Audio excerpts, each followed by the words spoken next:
السلام علیکم ورحمۃ اللہ وبرکاتہ۔ دوستو، اللہ رب العزت کے نظر میں اور جناب رسول اللہ صلی اللہ علیہ وسلم کے نظر میں ماں باپ کی قدر و قیمت کیا ہوتی ہے، آپ کو ہم ایک واقعہ سنانے جا رہے ہیں جو جناب رسول اللہ صلی اللہ علیہ وسلم سے ہی مروی ہے۔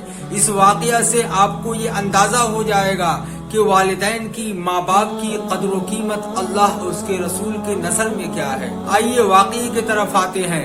حضرت ابو ہریرہ رضی اللہ تعالی عنہ روایت فرماتے ہیں کہ جناب رسول اللہ صلی اللہ علیہ وسلم نے ارشاد فرمایا کہ بنی اسرائیل میں ایک شخص تھا جس کا نام تھا جریس۔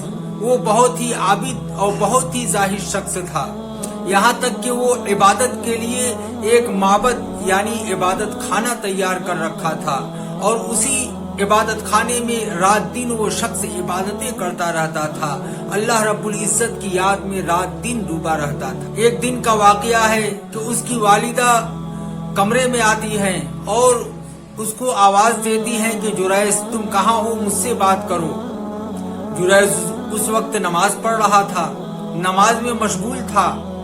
اس نے سوچا کہ ایک طرف والدہ آواز دے رہی ہے، ایک طرف میرا اللہ ہے، کیا کروں؟ آخر وہ شخص جریس نماز پڑھتا رہا اور اس کی والدہ آواز دے کر جب دیکھ لی کہ جریس نماز میں مشغول ہے، میری طرف متوجہ نہیں ہو رہا ہے، تو ناراض ہو کر پھر اتفاق سے جریس کی ماں دوسرے دن بھی اسی کمرے میں آئی، جریس کو تلاش کرتے ہوئے آواز دی، جریس تم کہاں ہو، مجھ سے بات کرو۔ دیکھی کہ جریس نماز پڑھ رہا ہے تو پہلے کی طرح آج بھی چلی گئی۔ اسی طرح سے تیسرے دن بھی ان کی والدہ آتی ہے اور آواز دیتی ہے تو دیکھتی ہے کہ آج بھی جریس نماز میں مشغول ہے۔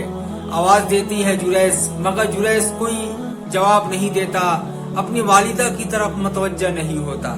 تو ان کی والدہ ناراض ہو کر، غصہ ہو کر اور جاتے ہوئے ایک بددعا دے کر جاتی ہے، جب تک تو کسی بدکار عورت کا چہرہ نہ دیکھ لے تب تک تیری موت نہ آئے۔ دوستو، اس بوڑھی ماں کی دعا قبول ہو گئی، اور وہ اس طرح سے قبول ہوئی، اس کی تکمیل اس طرح سے ہوئی کہ جریس کے پاس ایک مرتبہ ایک فاحشہ، ایک زانی عورت آئی اور اس نے کہا کہ میرے ساتھ بدکاری کرو۔ جریس نے انکار کر دیا تو وہ بدکار عورت کسی چرواہے کے پاس گئی اور اپنی خواہش پوری کروا لی، اور اس سے حمل ہو گیا، اور جب بچہ پیدا ہوا تو قوم والوں نے اس سے پوچھا کہ یہ بچہ کس کا ہے؟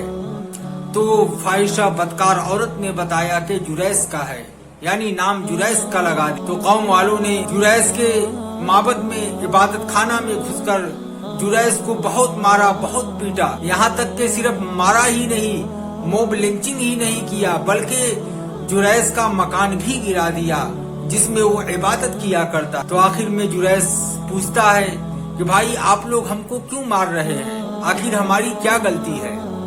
تو لوگوں نے کہا کہ تم نے اس عورت کے ساتھ بدکاری کی ہے اور یہ بچہ تمہارا ہے۔ تو جریس کہتا ہے کہ اس بچے کو میرے سامنے لایا جائے۔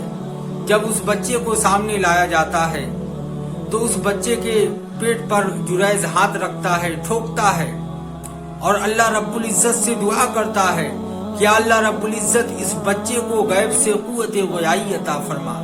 لہذا وہ بچہ بولنے لگتا ہے اور وہ جریس پوچھتا ہے کہ من ابو کا، تمہارا باپ کون ہے؟ تو وہ بچہ بولتا ہے، تو بچہ جواب دیتا ہے ابی الرائی کہ فلاں چرواہا میرا باپ ہے، میرا والد ہے۔ لوگوں نے اپنی غلطی پر بہت شرمندگی ظاہر کی، لوگ بہت شرمندہ ہوئے اور جریس سے کہا کہ ہم لوگوں کو معاف کر دو، اور کہو تو سونے کا یا چاندی کا کیا چیز کا تمہارا معبد اور عبادت خانہ بنا دے۔ لیکن جریس نے کہا کہ ہمیں سونے اور چاندی کا عبادت خانہ نہیں چاہیے، بس مٹی کا ہی عبادت خانہ بنا دو۔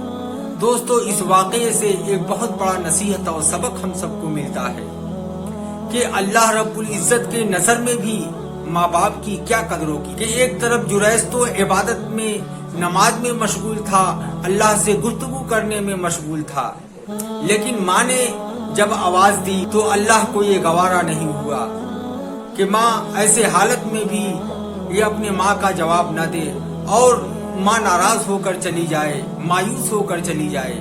اللہ رب العزت نے اس جریس کو عذاب میں مبتلا کر دیا۔ تو پتہ چلتا ہے کہ اپنے ماں باپ کو، اپنے والدین کو کسی حال میں بھی، کسی طرح بھی ناراض نہیں کرنا چاہیے۔ ماں باپ کے، والدین کے بد دعاؤں سے بچنا چاہیے، اس لیے کہ ماں باپ کی بد دعا جو ہے، ماں باپ کی دعا ہو چاہے ماں باپ کی بد دعا ہو، ڈائریکٹ اللہ رب العزت قبول کرتا ہے، اور ماں باپ کی دعا اولاد کے حق میں اللہ رب العزت ضرور بھی ضرور قبول کرتا ہے۔ اس لیے ہم سب کو اپنے ماں باپ کی بد دعاؤں سے بچنا چاہیے، اپنے ماں باپ کو راضی رکھنا چاہیے۔ اور ایک سبق یہ بھی ملا کہ ہم چاہے کتنا ہو عبادت کر لیں، اللہ کے سامنے کتنا ہو سر جھکا لیں، مگر اگر ہمارے ماں باپ راضی نہیں ہے، اگر ہمارے باپ خوش نہیں ہے، تو اللہ رب العزت ہمارے ڈھیر ساری عبادتوں سے بھی راضی ہونے والا۔ اس لیے اپنے ماں باپ کو راضی رکھنا، اپنے ماں باپ کو خوش رکھنا، یہ شریعت کا بہت بڑا تقاضا ہے۔ جو شخص اپنے ماں باپ کو ناراض کیا، گویا کہ اس نے اللہ کو ناراض کیا، اور اس کی ساری عبادتیں، ساری تقوی، ساری زہد سب بیکار۔ اور دوسری چیز، ایک مسئلے کی بات یہ ہے کہ ماں باپ ہوں چاہے اور کوئی بھی ہو جو اللہ اور اس کے رسول کی نافرمانی کرنے کو کہیں، تو ماں باپ ہوں چاہے کوئی بھی ہو، اس دین کے معاملے میں ان کی بات بھی نہیں مانی۔ دوستو، آپ نے اس واقعے سے کیا نصیحت اور کیا سبق حاصل کیا، کمنٹ سیکشن میں ضرور بتائیں، اور یہ ویڈیو اچھا لگے تو اس کو لائک ضرور کریں تاکہ اور لوگوں تک پہنچنے میں، یوٹیوب پہنچانے میں مدد کرے اور لوگوں کا بھی اس کے ذریعے سے فائدہ ہو۔